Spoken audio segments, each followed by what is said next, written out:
Morning. Welcome to Morning Qi Gong. This is the Levy Tai Chi School, of course. I am, of course, Lao Shi Paul Nettles, and it is Wednesday, November 25th. Thanksgiving, of course, is tomorrow. Please be safe. That's all I'll say about that. Extremely backlit for some reason this morning. I'm not sure why the camera is having a fit this morning, but here we are. We're back. Slight little bump in the road. Nothing to worry about. Everything is taken care of, and we proceed forward from here. It was not pleasant being gone from you guys. I have very much come to need this class for myself and for what it does for myself and for you.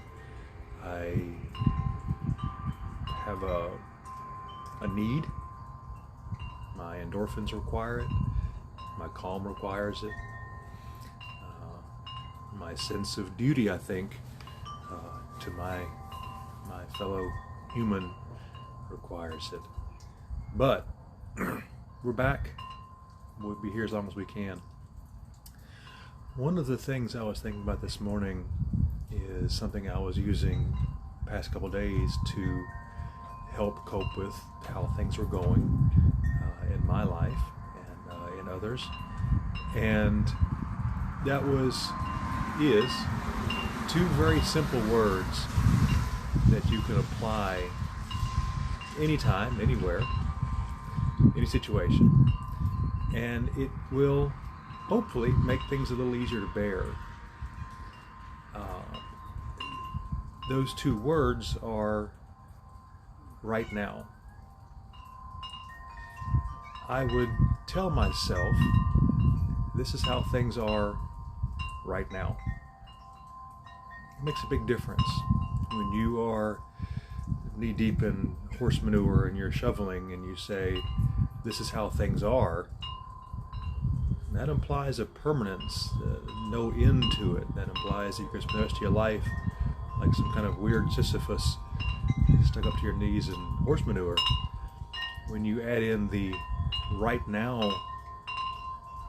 addition, it changes things. It lets you know that this won't last, which ties into our entire change is the only constant idea. Change is inevitable. Nothing lasts. Even the bad stuff. Especially the bad stuff. When things are bleak and dreary and you're having to endure something you'd really would rather not endure, and it's painful and pleasant, it's emotionally stressing, tell yourself, this is how things are right now. It will change. I was gone 2 days. It changed. I'm back. Everything changes. That's the nature of our existence. All right. I am honestly still a little mentally scattershot. Hope you can forgive me that. But we're going to move on. Thank you, Cindy. We're going to move on, and we're going to play the form, and we're going to relax, and we're going to recenter, and we'll prepare ourselves with the day will bring. And then I will be here tomorrow morning if you need a little dose of Thanksgiving morning calm and you're thinking about that Zoom family gathering and Aunt Tilly, who isn't very technology savvy, or if you're going to have a group in your home and you're, of course, thinking about distancing and how you're going to feed everyone, and how Uncle John loves to bring up politics and nobody else does. And as joyful as holiday gatherings are, they're always a little stressful. So we will be here tomorrow morning, 8 a.m. for class. We'll have our regular class, and we will work on getting ourselves a little dose of calm and a little dose of centering to help us get through with a light heart the holiday. And then we'll keep on rolling. Saturday, of course, is the Alexandria Museum of Art class, 10:30 a.m. And then Sunday will be our foundations class, our beginners class.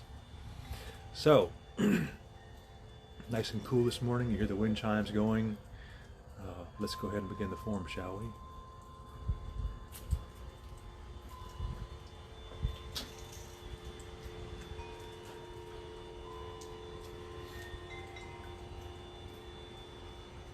First sound. Relax, deep breath.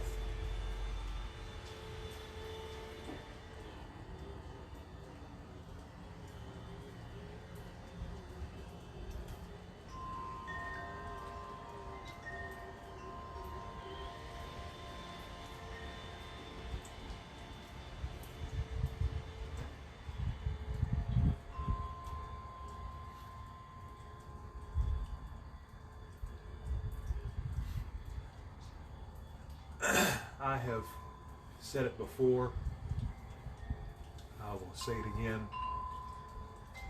Sometimes that first sow is just the absolute best. Lifting the heavens.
Breathe out.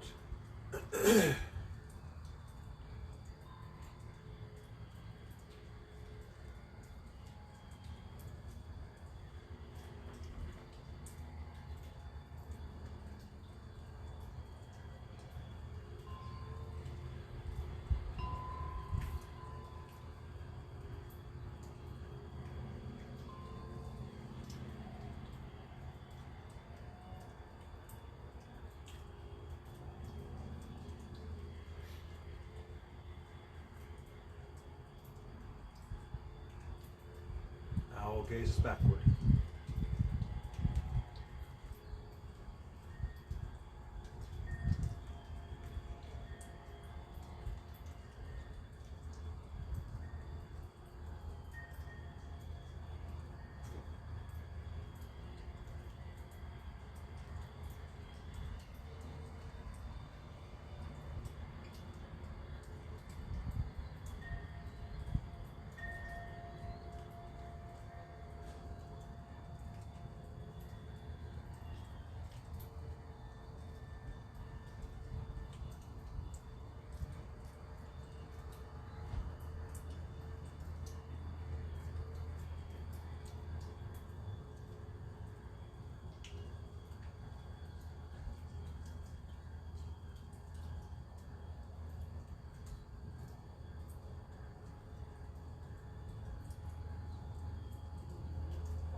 blow.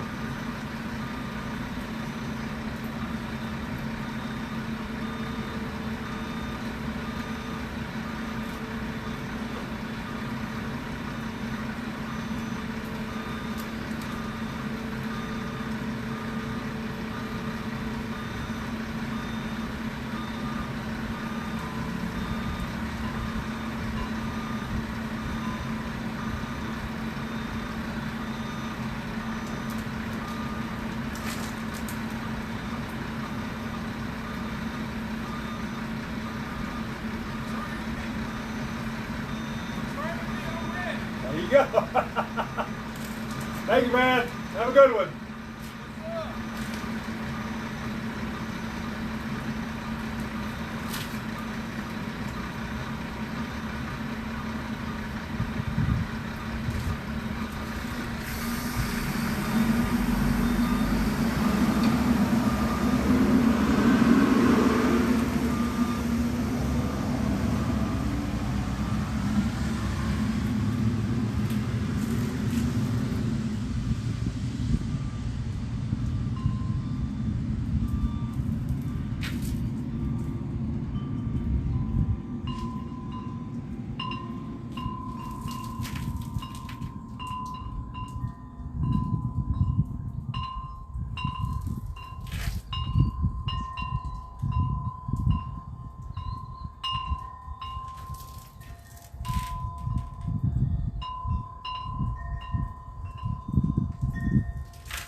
Breathe out.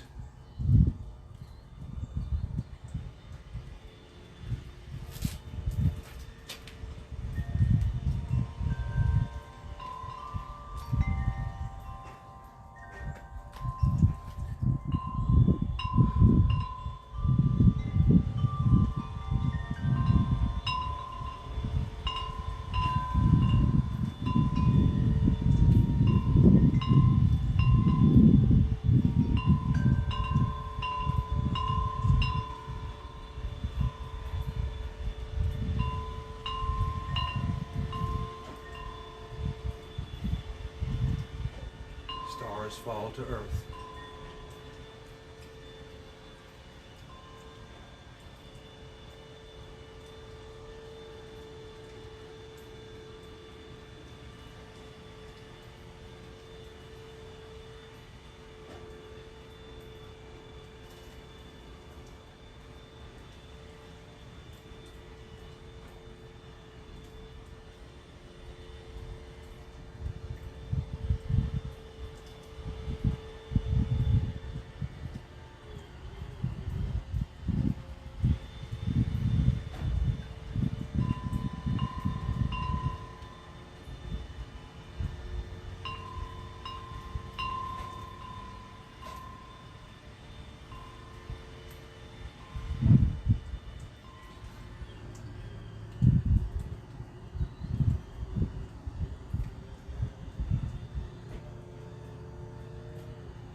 Breathe in.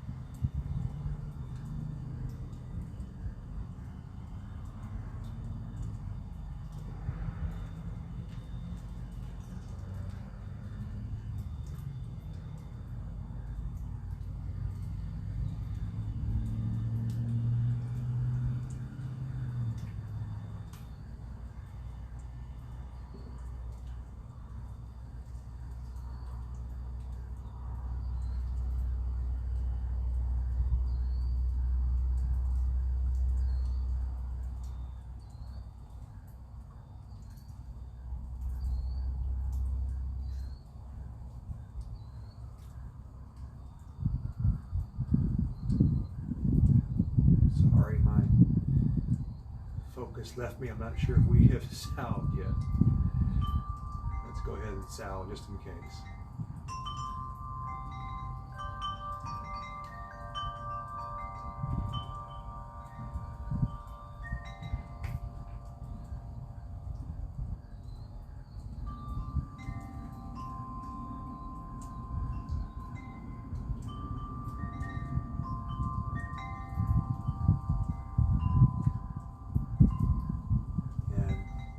Discuss this moment or after class. It's a learning moment, an opportunity. Lion wags tail.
Breathe out.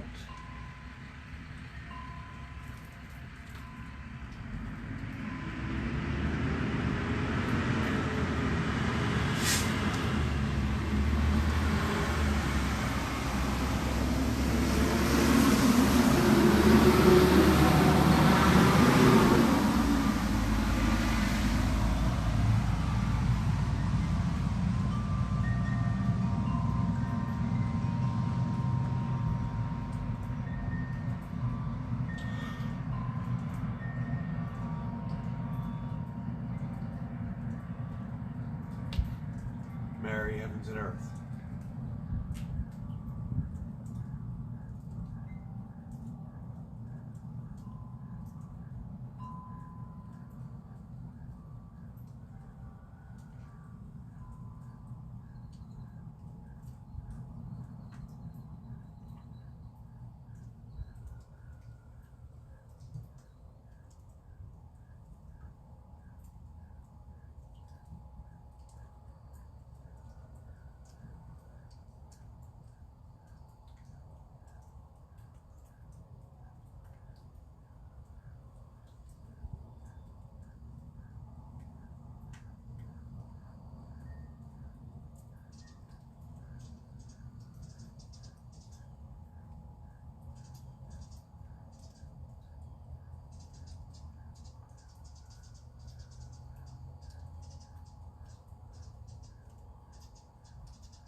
Quan Ti sits on his throne.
Breathe in.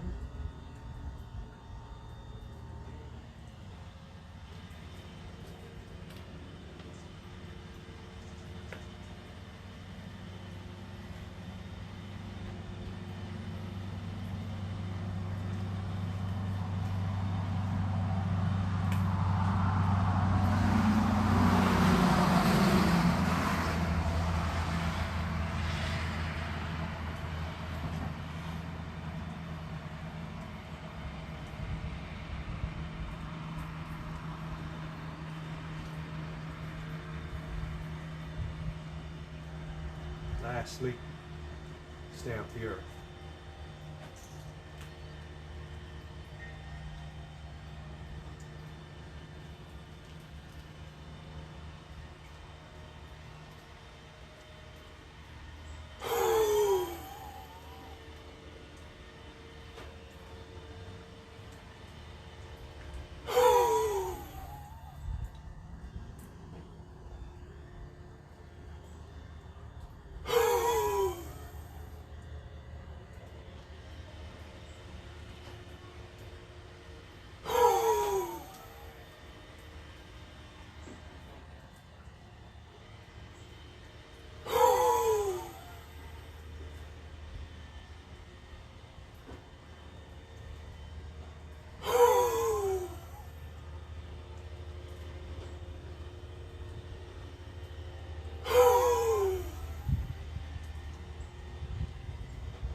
So, as promised, I'll turn this camera just a little bit and we can get this blast of brightness off. Maybe? No?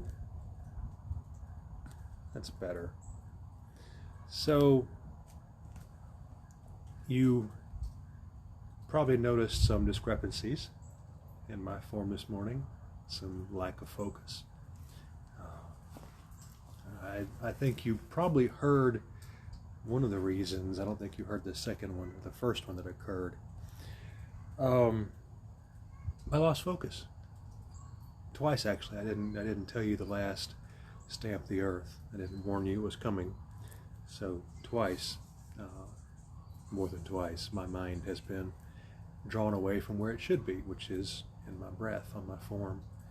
And I am in the process of forgiving myself for my reactions to what happened. So what happened, my neighbor right behind me here is a very broken man. He is very angry. He likes to beat up women. He likes to, he's not healthy. And he is very foul-mouthed. He loves the, I would categorize him a coward. He won't say anything to anyone's face, but he'll happily say it when he's out of range.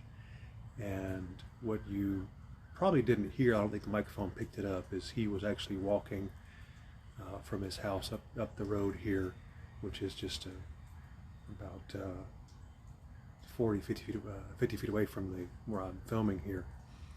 And he's walking down to his neighbor's house, the dealer, and apparently because I didn't acknowledge him, which I don't usually, or something, he got up a little ways and then muttered that I was a motherfucker. I'm not sure how he paraphrased that initially, how he led into that, but I did hear it, and he did say it loud enough that I would hear it. But he, again, using that bravery of being out of range, said it. And I don't know if he hoped to elicit a response from me or not. Obviously he didn't. And then of course the garbage truck drove up and was very noisy. And then, funnily enough, to I think counteract, this is our yin yang right here, very, very fast behind each other. To counteract what happened, you notice he stayed for a while. He was actually watching me from the front of his truck. He got out and moved the trash cans around and stood for a moment and watched. And again, I don't know if you heard him or not, but he said something along the lines of he was learning just watching me, and smiled very big and gave me a thumbs up, and I responded in kind, because it was a very, very sweet gesture, very thoughtful gesture on his part. He didn't have to stop and talk to me. He just had to pick up the trash and keep going, but he was kind enough to be supportive. And it's funny how both of those threw me off. I am accustomed to certain distractions out here, not accustomed to others. I'm accustomed to people thinking what I'm doing is very good and what I'm doing is foolish. It's a waste of time, is new agey, spacey, hippie chick things. So I think the important lesson for me here is not to let either opinion dig too deeply. Now, I will take my trash man's positive words to heart. I mean, it builds up. It's constructive. It made me feel better. It was very thoughtful of him, and I'm going to pay that forward today somehow, twofold, maybe threefold if I can. And my neighbor is simply something to be ignored. I can't control him. I can't control how he thinks or feels. He's done me no physical harm, and the only harm he can do me is the harm I allow him to do to me. And I'm not going to allow him to bother me this morning. I'm not going to let him bring me down to his level, because that's what he does. He brings people down to his level and engages in abuse and verbal and physical, and he's not well. So I forgive him for that. It was a flaw with him, not with me. So we'll let that go. I'm going to carry my trash guy's positives with me this morning. I'm going to put that next to my heart for a while and let it warm me up. And go forward. and tomorrow we'll have class, and it'll be a whole new day, and the next day, the next day, the next day, and so on and so forth. This is already past history. I will see you in the morning, 8 o'clock as always. Should be nice and cool. Probably still wet. We've got a lot of water standing out here from the rain last night, so probably still on the porch, but wherever, we'll be here for you together, us, as always. And then Saturday, of course, the museum. Sunday, our beginner class. I want you, as we move forward through this holiday season and into Christmas and New Year's, to please be very mindful, both our regular mindfulness and mindfulness of the issues at stake here. I don't want to see my state become the one that has the highest infection rate in the country. I want us to be careful. I want us to get through this so we can return to a new normal. Not this normal, a new normal, a better normal. So, as always, please stay safe and be well.